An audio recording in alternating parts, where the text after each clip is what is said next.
السلام علیکم ورحمۃ اللہ وبرکاتہ۔ الحمدللہ والصلاة والسلام علی رسول اللہ محمد وعلی آلہ وصحبہ اجمعین وعلی جمیع من تبعہم بإحسان الی یوم الدین، اما بعد۔ معزز و محترم سامعین اکرام، دینی اور اسلامی بھائیو، آج کے درس میں انشاءاللہ ہم صبر سے متعلق ایک سبق آموز واقعہ پڑھیں گے، جس کا موضوع ہے مرگی کی بیماری پر صبر کرتے ہوئے وفات پانے والا جنتی ہے۔ مرگی ایک بیماری ہے جو خطرناک اور تکلیف دہ بیماری ہے۔ یہ واقعہ انشاءاللہ ہم سنیں گے، اس سے پہلے بھی ہم نے سنا ہوگا لیکن آج انشاءاللہ تازہ ہو جائے گا۔ حدیث نمبر 35 ہے، جس کے راوی عطا ابن ابی رباح ہیں۔ وہ بیان کرتے ہیں، کہتے ہیں کہ عطا ابن ابی رباح رحمہ اللہ کہ مجھ سے میرے استاد نے بیان کیا۔ ان کے استاد کون ہیں؟ عبداللہ ابن عباس رضی اللہ تعالیٰ عنہ۔ ان سے ان کے استاد عبداللہ ابن عباس رضی اللہ تعالیٰ عنہ نے بیان کیا کہ اے عطا، کیا میں تمہیں اس دنیا میں اس زمین پر چلتی ہوئی جنتی عورت نہ دکھا دوں؟ کیا کہا؟ کیا میں تمہیں اس روئے زمین پر چلتی ہوئی جنتی عورت نہ دکھا دوں؟ الا اریک امرأۃ من اہل الجنہ۔ میں نے کہا کیوں نہیں، ضرور بتائیے، یہ تو خوش نصیبی کی بات ہے، میں کسی جنتی کو دنیا میں دیکھ لوں، آپ بتائیے۔ تو ابن عباس رضی اللہ تعالی عنہما نے جواب میں فرمایا، هذه المرأة السوداء اتت النبی صلی اللہ علیہ وسلم۔ دیکھو وہ کالی کلوٹی عورت جو ہے، سیاہ فام عورت جو تم کو نظر آ رہی ہے، یہ عورت جنتی ہے۔ جنتی گارنٹی کے ساتھ کہا جنتی، کیونکہ اسے محمد رسول اللہ صلی اللہ علیہ وسلم نے جنتی کہا، اس وجہ سے کہ یہ بیماری کے عالم میں اللہ کے نبی صلی اللہ علیہ وسلم کے پاس حاضر ہو گئی اور کہنے لگی، اللہ کے پیغمبر، انی اسرع، مجھے بیماری کا عارضہ لاحق ہوتا ہے، مجھ پر بیماری کا دورہ پڑتا ہے جس سے میں بے پردہ ہو جاتی ہوں۔ اللہ کے نبی صلی اللہ علیہ وسلم نے جب ان کی بات سنی، صحابیہ کی بات سنی، تو آپ نے دو آپشن دیا۔ اللہ تعالی ہمیں بھی ایسا ایمان نصیب فرمائے۔ ان شئتی صبرتی ولکی الجنہ، اے اللہ کی بندی، اگر تم چاہو تو اس بیماری پر پوری زندگی صبر کرتی رہو اور جنت کی گارنٹی ہے، تمہیں جنت مل جائے گی۔ اور اس کے بعد فرمایا دوسرا آپشن، وَإِن شِئْتِ دَعَوْتُ اللَّهَ أَن يُعَافِيكِ، اور اگر تم چاہو تو میں اللہ سے دعا کر دوں اللہ تمہاری بیماری دور کر دے۔ انہوں نے کیا اپنایا؟ دیکھیں 20 کا آپشن اپنایا، 20 کا، جنت بھی مل جائے اور معاملہ بھی میرا حل ہو جائے۔ انہوں نے کہا، انی اتکشف فادعوا اللہ الا اتکشف، اللہ کے پیغمبر، بیماری مجھے پیاری ہے، جنت مجھے چاہیے، میں بیماری پر صبر کروں گی، لیکن اتنی اللہ سے ضرور دعا کیجئے کہ بیماری کے عالم میں بھی مجھ سے شریعت کی خلاف ورزی نہ ہو، بے پردہ نہ ہو جاؤں، بیماری کی حالت میں بے پردگی نہ ہو، اتنی دعا کر دیجئے۔ کتنی پیاری حدیث۔ اس کے بعد اللہ کے نبی صلی اللہ علیہ وسلم نے ان کے لیے دعا کر دیا کہ اللہ جب ان پر دورہ پڑے بیماری کا تو یہ بے پردہ نہ ہوں۔ آپ اندازہ لگائیے جنت انہیں کتنی پیاری تھی۔ آج کتنے لوگ تھوڑی تھوڑی بیماریوں میں باباؤں کے پاس جاتے ہیں، جادوگروں کے پاس جاتے ہیں، اپنا ایمان اور عقیدہ بیچ دیتے ہیں اور کہتے ہیں یہاں جانے سے ایسا ہوتا، وہاں جانے سے ایسا ہوتا، جبکہ کرنے والا اللہ رب العالمین ہے۔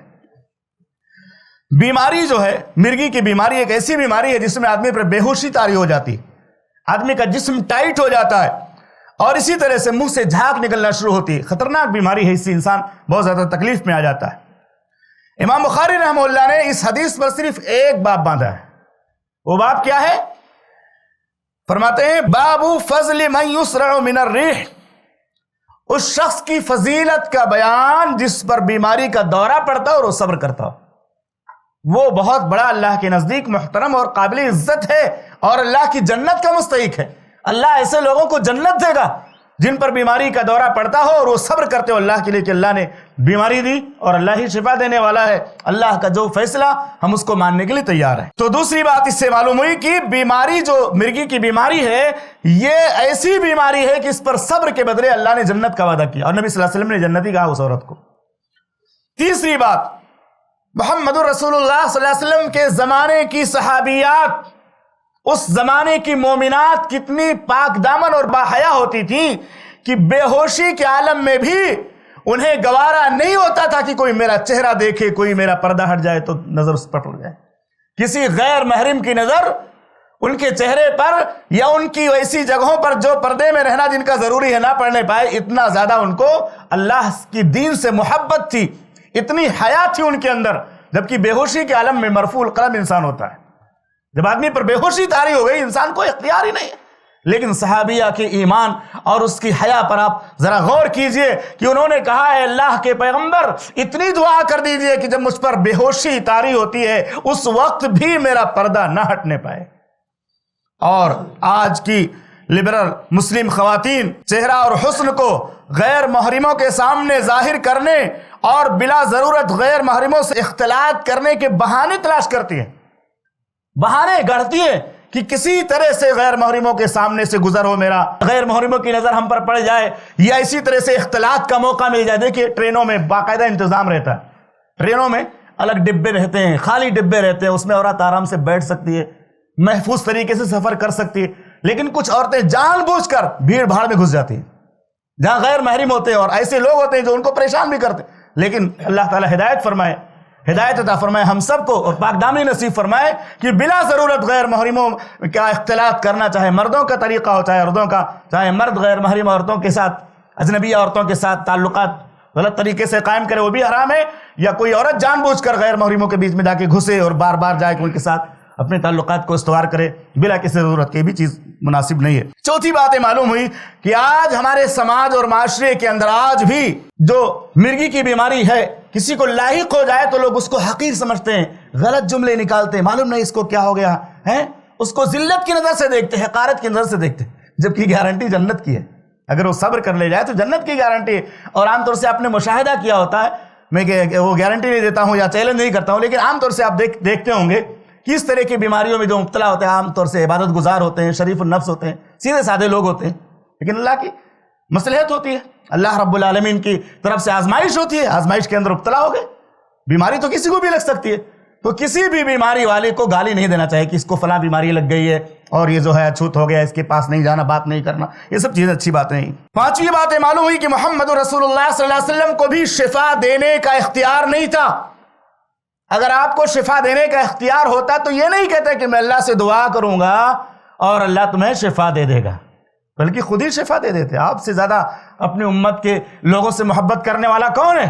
آج بہت سارے ڈاکٹر لکھتے ہیں اپنی کلینک پر شفائے مصطفیٰ، یہ شرکیہ جملہ، شفائے مصطفیٰ کیا ہے؟ شفا تو اللہ دینے والا۔ وَإِذَا مَرِضْتُ فَهُوَ يَشْفِينِ، ابراہیم علیہ السلام یہی کہا کرتے تھے۔ آج کل بہت سارے لوگ درود و سلام پڑھتے تو کہتے ہیں خلق کے حاکم ہو تم، رزق کے قاسم ہو تم، جو ملا تم سے ملا، تم پر کروڑوں سلام۔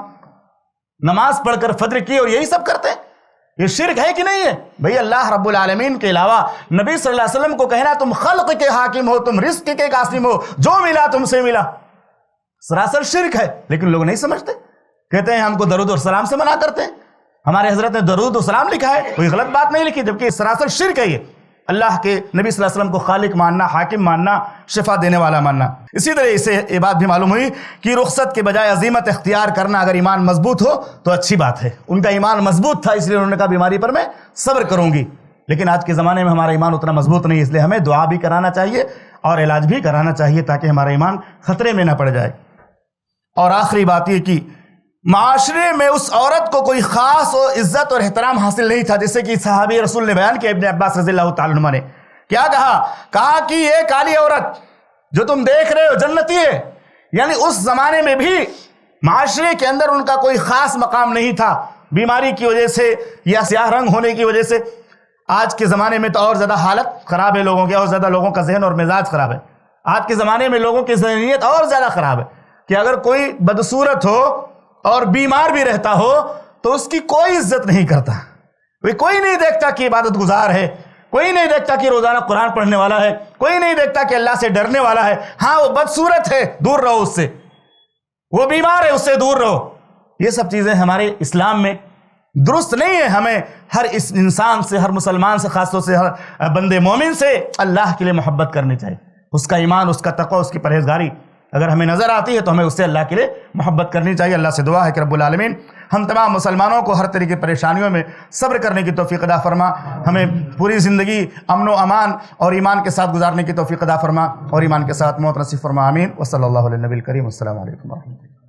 ایسے ہی فائدے مند اسلامک ویڈیوز دیکھنے اور منہج سلف پر کتاب و سنت کی تعلیمات کو عام کرنے میں ہمارا تعاون کرے، تاکہ آپ کے لیے ذریعہ نجات، جنت کے حصول کا سبب، ساتھ ہی مال میں برکت و اضافے کا ذریعہ بھی بنے، آمین۔ جزاک اللہ خیرن۔